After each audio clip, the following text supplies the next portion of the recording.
ನಮಸ್ಕಾರ, ಸಿರಿಬೆಳಕು ಕುಕ್ಕಿಂಗ್ ಚಾನಲ್ಗೆ ಸ್ವಾಗತ. ಇವತ್ತು ಚಪ್ರದವರೆಕಾಯಿ ಸಾರು ಅಥವಾ ಚಪ್ರದವರೆಕಾಯಿ ಹುಳಿ ಹೇಗೆ ಮಾಡೋದು ಅಂತ ತಿಳಿಸ್ಕೊಡ್ತಾ ಇದ್ದೀನಿ. ನೋಡೋಣ ಬನ್ನಿ. ನಾನಿಲ್ಲಿ ಒಂದು ಬಟ್ಲು ಚಪ್ರದವರೆಕಾಯಿನ ತೊಗೊಂಡಿದ್ದೀನಿ. ಇದನ್ನು ಚೆನ್ನಾಗಿ ಹರಿಯೋ ನೀರಲ್ಲಿ ತೊಳ್ಕೊಬೇಕು. ತುಂಬ ಮಣ್ಣಿರುತ್ತೆ, ಸೊ ನೋಡಿಕೊಂಡು ಚೆನ್ನಾಗಿ ತೊಳ್ಕೊಳ್ಳಿ. ಇದನ್ನು ಹಿತ್ತಲದವರೆಕಾಯಿ ಅಂತ ಕೆಲವೊಂದು ಪ್ಲೇಸ್ಗಳಲ್ಲಿ ಹೇಳೋದು ಕೂಡ ಉಂಟು. ಸೊ ಇದು ಚಪ್ರದವರೆಕಾಯಿನ ನಾವು ಈ ರೀತಿ ನೀರಲ್ಲಿ ಚೆನ್ನಾಗಿ ತೊಳೆದ ನಂತರ ನೀರನ್ನು ಶೋಧಿಸ್ಕೊಳ್ಬೇಕು. ನಂತರ ಇದನ್ನು ಕಟ್ ಮಾಡೋಕ್ಕಿಂತ ಮುಂಚೆ ಇದರಲ್ಲಿರೋ ನಾರನ್ನು ತೆಗಿಬೇಕು. ನಾನು ಈ ವಿಡಿಯೋದಲ್ಲಿ ತೋರಿಸಿರೋ ಥರ ನಾರನ್ನು ತೆಗೆದುಕೊಳ್ಳಿ. ಹೀಗೆ ಒಂದೊಂದೇ ಚಪ್ರದವರೆಕಾಯಿನ ತಗೊಂಡು ನಾರನ್ನು ತೆಗೆದಿಟ್ಕೋಬೇಕು. ನಾರೆಲ್ಲ ತೆಗೆದಾದ್ಮೇಲೆ ನಾವು ಇದನ್ನು ಎರಡೆರಡು ಪೀಸ್ಗಳಾಗಿ ಮಾಡ್ಕೋಬೇಕು. ಇದನ್ನು ಕೈಯಿಂದನೇ ಮಾಡ್ಕೋಬಹುದು. ಚಾಕು ಬಳಸಬೇಕು ಅಂತ ಏನಿಲ್ಲ, ಕೈಯಲ್ಲೇ ಸುಲಭವಾಗಿ ಬರುತ್ತೆ. ಹಾಗೆ ಮಧ್ಯ ನಾರುಗಳು ಸಿಗುತ್ತೆ. ಸೊ ಅದರಿಂದಾಗಿ ನೀವು ಕೈಯಲ್ಲೇ ಕಟ್ ಮಾಡಿಕೊಂಡ್ರೆ ಒಳ್ಳೆಯದು. ಏನಿಲ್ಲ, ಒಂದು 2ರಿಂದ 3 ಪೀಸ್ ಮಾಡಿಕೊಂಡ್ರೆ ಸಾಕು. ತೀರಾ ಸಣ್ಣದಾಗಿ ಕೂಡ ಕಟ್ ಮಾಡೋಕ್ಕೆ ಹೋಗಬೇಡಿ. ಈ ರೀತಿ ನಾವು ಕಟ್ ಮಾಡಬೇಕಾದ್ರೆ ಕೆಲವೊಂದು ಚಪ್ರದವರೆಕಾಯಿ ಹಾಳಾಗಿರುತ್ತೆ. ನೋಡಿಬಿಟ್ಟು ಆಯ್ಕೆ ಮಾಡಿ ನೀವು ತಗೊಳ್ಳಿ. ಹಾಳಾಗಿರೋದನ್ನೆಲ್ಲ ಬಿಸಾಡಿಬಿಡಿ. ನಂತರ ಒಂದು ಕುಕ್ಕರ್ ಇಟ್ಟು ಅದಕ್ಕೆ 1ರಿಂದ 1.5 ಗ್ಲಾಸ್ ನೀರು ಹಾಕಿ ಅದಕ್ಕೆ 1 ಬಟ್ಲಾಗೋಷ್ಟು ತೊಗರಿಬೇಳೆಯನ್ನು ಚೆನ್ನಾಗಿ ತೊಳೆದು ಇದಕ್ಕೆ ಹಾಕ್ಕೊಳ್ಳಿ. ತೊಗರಿಬೇಳೆ ಮತ್ತು ಚಪ್ರದವರೆಕಾಯಿ ಎರಡನ್ನೂ ಹಾಕಿ 1ರಿಂದ ಅಥವಾ 2 ವಿಷಲ್ಲು ಕೂಗಿಸ್ಕೊಳ್ಳಿ. ನೀವು ಸಪ್ರೇಟಾಗಾದರೂ ಬೇಯಿಸ್ಕೋಬೋದು. ಫಸ್ಟು ತೊಗರಿಬೇಳೆ ಬೇಯಿಸ್ಕೊಂಡು ನಂತರ ನೀವು ಚಪ್ರದವರೆಕಾಯಿನ ಬೇಯಿಸ್ಕೋಬೋದು. ನಾನಿಲ್ಲಿ ಎರಡನ್ನೂ ಒಟ್ಟಿಗೆ ಹಾಕಿದ್ದೇನೆ. ಬೇಳೆ ಬೇಯೋ ತನಕ ನಾವು ಇದಕ್ಕೆ ಒಗ್ಗರಣೆಗೆ ರೆಡಿ ಮಾಡ್ಕೊಳ್ಳೋಣ. ಒಂದು ಈರುಳ್ಳಿಯನ್ನು ತೊಗೊಂಡಿದ್ದೀನಿ. ಒಂದು ಮೀಡಿಯಮ್ ಗಾತ್ರದ ಈರುಳ್ಳಿಯನ್ನು ಸಣ್ಣದಾಗಿ ಹೆಚ್ಕೋಬೇಕು. ನೀವು ಇದಕ್ಕೆ ಸಾಂಬಾರು ಈರುಳ್ಳಿನೂ ಸಹ ಬಳಸಬಹುದು. ಸಾಂಬಾರು ಈರುಳ್ಳಿ ಬಳಸೋದಾದರೆ ನೀವು ಅದನ್ನು ಸಿಪ್ಪೆ ಹಿಡಿದು ಹಾಗೇ ಹಾಕ್ಬೋದು, ಕಟ್ ಮಾಡೋ ಅಗತ್ಯ ಇರಲ್ಲ. ಈ ದೊಡ್ಡ ಈರುಳ್ಳಿಯನ್ನು ತಗೊಂಡ್ರೆ ನೀವು ಈ ರೀತಿ ಸಣ್ಣದಾಗಿ ಹೆಚ್ಚಿ ಕಟ್ ಮಾಡ್ಕೋಬೇಕು.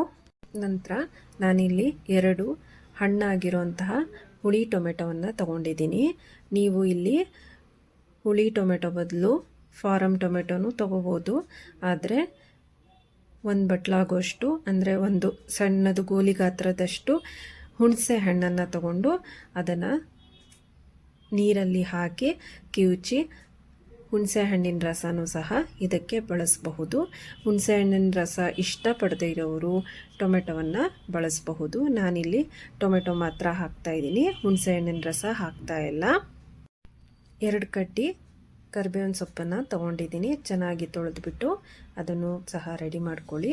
ಮತ್ತು 1 ಬಟ್ಲಾಗುವಷ್ಟು ತೆಂಗಿನಕಾಯಿ ತುರಿಯನ್ನು ನಾನು ಗ್ರೈಂಡ್ ಮಾಡ್ಕೊಂಡಿದ್ದೀನಿ. ನೀವು ತೆಂಗಿನಕಾಯಿ ತುರಿಯನ್ನು ಹಾಗೆ ಕೂಡ ಹಾಕ್ಬೋದು, ಇಲ್ಲ ಗ್ರೈಂಡ್ ಮಾಡಿಕೊಂಡು ಹಾಕಿದ್ರೂ ಸಾಂಬಾರು ಒಳ್ಳೆ ರುಚಿ ಬರುತ್ತೆ.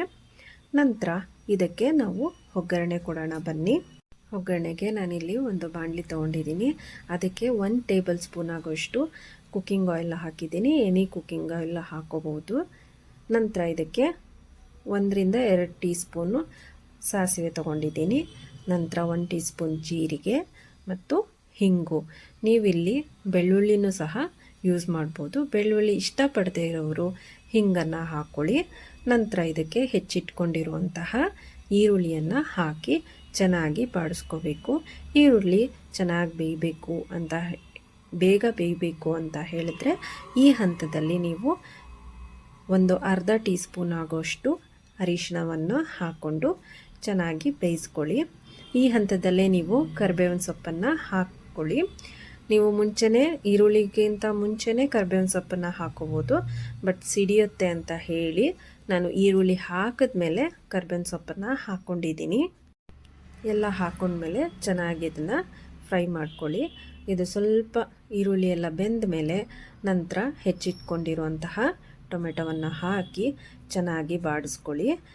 ಈ ಹಂತದಲ್ಲೂ ಅಷ್ಟೇ, ಟೊಮೆಟೊ ಬೇಗ ಬೇಯಬೇಕು ಅಂದರೆ ಈ ಹಂತದಲ್ಲೇ ನೀವು ಉಪ್ಪನ್ನು ಸೇರಿಸ್ಕೊಳ್ಳಿ. ನಾನಿಲ್ಲಿ ಕಲ್ಲುಪ್ಪನ್ನು ಬಳಸ್ತಾ ಇದ್ದೀನಿ. ರುಚಿಗೆ ತಕ್ಕಷ್ಟು ಉಪ್ಪನ್ನು ಹಾಕ್ಕೊಳ್ಳಿ. ನಾನಿಲ್ಲಿ 1 ಟೇಬಲ್ ಸ್ಪೂನ್ ಆಗೋಷ್ಟು ಕಲ್ಲುಪ್ಪನ್ನು ಹಾಕ್ಕೊಂಡಿದ್ದೀನಿ. ನಂತರ ಟೊಮೆಟೊ ಬೇಯೋ ತನಕ ಚೆನ್ನಾಗಿ ಬಾಡಿಸ್ಕೊಳ್ಳಿ. ಈ ಹಂತದಲ್ಲಿ ನೀವು ಸಾಂಬಾರ್ ಪೌಡರನ್ನು ಹಾಕ್ಕೊಳ್ಳಿ. 1ರಿಂದ 1/4 ಚಮಚ ಸಾಂಬಾರ್ ಪೌಡರ್ ಹಾಕ್ಕೊಳ್ಳಿ. ನಾನಿಲ್ಲಿ ಸ್ವಲ್ಪ ಚಿಲ್ಲಿ ಪೌಡರು ಹಾಕ್ಕೊಂಡಿದ್ದೀನಿ. ಖಾರ ನೋಡ್ಕೊಂಡು ಹಾಕ್ಕೊಳ್ಳಿ. ಖಾರ ಕಡಿಮೆ ಇದ್ದರೆ ಸ್ವಲ್ಪ ಚಿಲ್ಲಿ ಪೌಡರ್ ಹಾಕ್ಕೊಳ್ಳಿ, ಇಲ್ಲ ಅಂದರೆ ಬರೀ ಸಾಂಬಾರ್ ಪೌಡರ್ ಹಾಕ್ಕೊಂಡ್ರೂ ನಡೆಯುತ್ತೆ. ನಂತರ ಇದಕ್ಕೆ ತೆಂಗಿನ ಹಾಲನ್ನು ಹಾಕಿ ಚೆನ್ನಾಗಿ ಮಿಕ್ಸ್ ಮಾಡಿ. ನೀವೇನು ಅದನ್ನು ಕುದಿಸ್ಬೇಕು ಅಂತೇನಿಲ್ಲ, ಮಿಕ್ಸ್ ಮಾಡಿಬಿಟ್ಟು ನಂತರ ಬೇಯಿಸ್ಕೊಂಡಿರುವಂತಹ ತೊಗರಿಬೇಳೆ ಚಪ್ರದ ಅವರೆಕಾಯಿಗೆ ಇದನ್ನು ಮಿಕ್ಸ್ ಮಾಡಿ ಅದು ಚೆನ್ನಾಗಿ ಕುದಿಯೋ ಥರ ನೋಡ್ಕೊಳ್ಳಿ. ತುಂಬ ಏನು ಕುದಿಸೋದು ಬೇಡ, ಸ್ವಲ್ಪ ಕುದಿದ್ರೆ ಸಾಕು. ಈ ಹಂತದಲ್ಲಿ ನೀವು ಚೆನ್ನಾಗಿ ಮಿಕ್ಸ್ ಮಾಡ್ಕೊಳ್ಳಿ. ಒಗ್ಗರಣೆ ಹಾಕಿರೋದೆಲ್ಲ ಬೇಳೆ ಜೊತೆ ಚೆನ್ನಾಗಿ ಮಿಕ್ಸ್ ಆಗಬೇಕು. ನಂತರ ನೀವು ಇದನ್ನು ತಿರುಗಿಸಿ ನೋಡಿ ಎಷ್ಟು ಕನ್ಸಿಸ್ಟೆನ್ಸಿ ಬೇಕಾಗುತ್ತೆ ನೀರು ಅಂತ ಹೇಳಿ. ಈ ಹಂತದಲ್ಲೇ ನೀವು ಸ್ವಲ್ಪ ನೀರನ್ನು ಮಿಕ್ಸ್ ಮಾಡ್ಕೊಳ್ಳಿ. ಕುದಿದ ಸಾಂಬಾರು ಗಟ್ಟಿಯಾಗೋ ಚಾನ್ಸಸ್ ಇರುತ್ತೆ, ಅದಕ್ಕೆ ನೋಡಿಕೊಂಡು ನೀರು ಹಾಕ್ಕೊಳ್ಳಿ. ನಂತರ ಲಿಡ್ಡನ್ನು ಕ್ಲೋಸ್ ಮಾಡಿ ಒಂದು 5ರಿಂದ 10 ನಿಮಿಷ ಸಾಂಬಾರು ಕುದಿದ್ರೆ ಸಾಕು. ಮೀಡಿಯಮ್ ಫ್ಲೇಮಲ್ಲೇ ನೀವು ಕುದಿಸಿ ಇದನ್ನು. ಸೊ ಬಿಸಿಯಾದ ಚಪ್ರದ ಅವರೆಕಾಯಿ ಸಾಂಬಾರು ರೆಡಿ. ಇದು ಮುದ್ದೆಗೂ ಅನ್ನಕ್ಕೂ ತುಂಬ ರುಚಿಯಾಗಿರುತ್ತೆ. ಟ್ರೈ ಮಾಡಿ ನೋಡಿ. Thank you.